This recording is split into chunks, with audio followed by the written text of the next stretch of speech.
Success doesn't come overnight. It requires focus and perseverance. This has been a motivating component for 39-year-old Rohit Deo, a former machine operator in a factory turned entrepreneur owning Bakewell Cakes. Kritika Kumar with tonight's success story.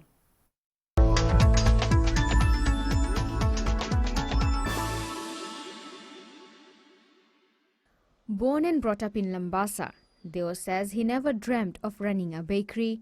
My aim was to be a doctor or teacher or something at that time, but for that reason I had studied a lot and was always good in the school time. But as a talent or profession level, I always wanted to do something which I liked passionately. The father of two experimented with many business ideas before opening the cake shop.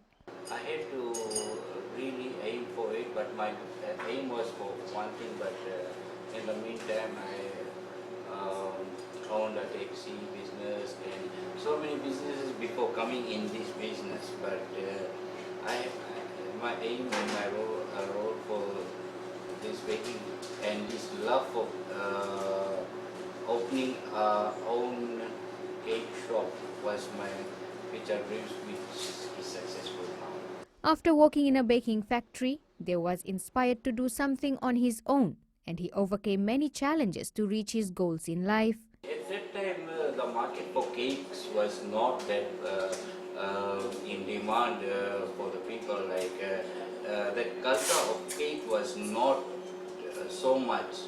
Deo is thankful to his wife, who has been a pillar of support, who stood by him. Both of our chemistry met at the same time.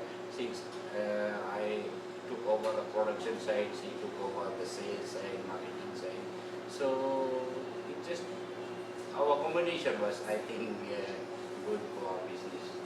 Deo believes hardships are the pathways to success and makes a person stronger, a stepping stone to greater heights. Kritika Kumar, FBC News.